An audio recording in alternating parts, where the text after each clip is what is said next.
जनपद रामपुर की तहसील सवार के बिजार खाता गांव निवासी एक विवाहिता महिला के साथ उसी के पड़ोस में रहने वाले फाजिल नाम के एक युवक ने दुष्कर्म की घटना को अंजाम दिया और उसके बाद आरोपी ने महिला से किसी को भी इस घटना के बारे में बताने से मना किया। पीड़ित महिला ने अपनी बहन को दुष्कर्म के बारे में बताया तो उन्होंने अपने भाई को बताया तो उनके भाई ने इस मामले को लेकर कार्रवाई के लिए थाने में दस्तक दी। यह घटना 11 जुलाई की है। 12 तारीख को पीड़िता का भाई थाने गया, थाने पर कोई सुनवाई नहीं हुई। आज रेप पीड़िता महिला घर की छत पर चढ़ी तो आरोपी फाजिल की बीवी ने उसे ताने मारे कि तू इतनी बेइज्जती के बाद भी नहीं मरी। इस पर फाजिल की बीवी ने उसे जहर की पुड़िया दी तो विवाहिता ने खाकर आत्महत्या कर ली। बहरहाल इस मामले पर सवार पुलिस ने फाजिल और उसकी बीवी सबाना के खिलाफ नामजद मुकदमा दर्ज कर जांच में जुट गई है। मृतक के भाई इस्माइल ने बताया उसकी बहन के साथ उसके पड़ोस में रहने वाले फाजिल ने दुष्कर्म किया, उसकी वीडियो बनाई और उसके बच्चों को भी जान से मारने की धमकी दी और कहा कि तूने अगर किसी को बताया तो तेरी वीडियो वायरल कर दूंगा, तेरे बच्चे को मार दूंगा।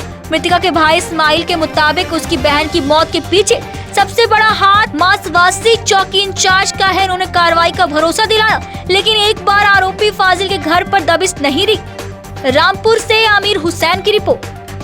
क्या नाम है आपका? मेरा नाम इस्माइल। इस्माइल भाई, जिनकी मौत हुई जहर खा के, कौन है ये आपकी? ये मेरी बहन है। क्या घटना हुई?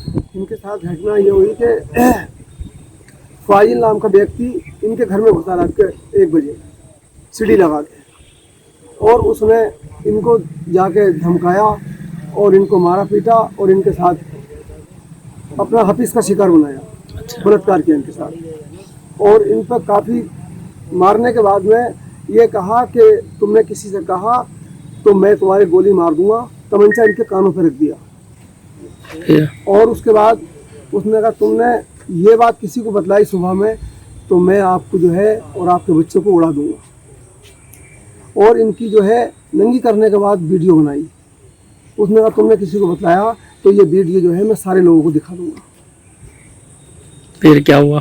फिर उसके बाद में सर ये अपने बच्चों के डर से, अपने डर से, इनके पति जो है उनकी डेथ हो चुकी है, उन्हें मार दिया गया है 10 महीने पहले। तो ये अपने पति का गम तो भूली नहीं थी और इनको इतनी बड़ी धमकी दी। धमकी के साथ साथ इन्होंने जो था किसी को नहीं बताया। सुबह एक इनकी पड़ोसन है इन्हें बतलाने के बाद उन पड़ोसन ने हमारी जो बड़ी बहन है शबीना से बड़ी, उन्हें फ़ोन पर सारा माजरा बताया।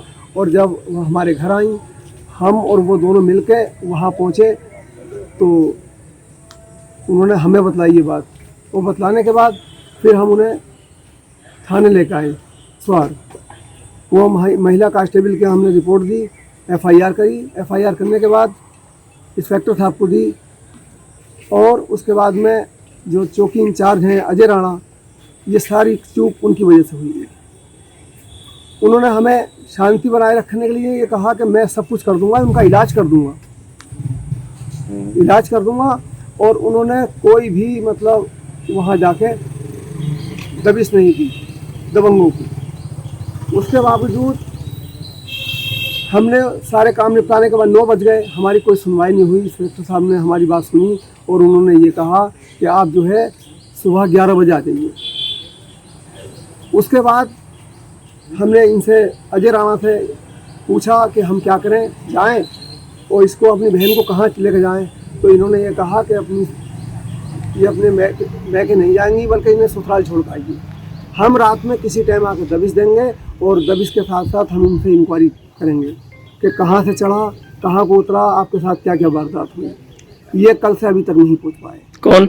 अजय राणा, मसवाती चौकी इंचार्ज। हाँ, मसवाती चौकी इंचार्ज। उसके बाद सुबह होते ही जब ये अपने जेठ के घर से अपने घर पहुंची तो फाजिल की जुड़वा ने जब देखा छत पे चढ़ के तो उसने ताना दिया और ताना देने के बाद ये कहा कि तू इज्जत के खातिर अभी नहीं मरी, इज्जत की खातिर तू अभी नहीं मरी। तो उसने कहा कि मैं मर हूँ कैसे, तू मुझे जहर ला कर दिया तूने। तो बोली कि ले जहर मेरे पास है, जहर खा के मर, तो इतनी गिरफ्तार है। तो इसने छत पे था, फाजिल की बीवी ने जहर की पुड़िया फेंकी तो उसमें 2 गोली थी और वो 2 गोली उसने उसी टाइम खा के और काम उसका ख़त्म हो चुका। उसके में ससुराल वाले स्वार CSC लेकर आए, वहाँ हम भी पहुँचे तो स्वार वालों ने रेफ़र कर दिया रामपुर के लिए, और वो 2 किलोमीटर स्वार की दूरी आगे चलने के बाद रामपुर साइड में, और उसकी मृत्यु हो गई। कितने बच्चे हैं आपकी बहन के? मेरी बहन के 4 बच्चे हैं। फाजिल की गिरफ्तारी हुई है क्या? अभी कुछ नहीं हुआ है, उसकी तोड़फोड़ अभी कुछ नहीं हुआ है फरार है अभी वो? जी। पुलिस घर पे गई उनके? अभी तक नहीं गई थी। हम तो यहाँ हैं, हमें पता होता तो हम बताते आपको। ठीक।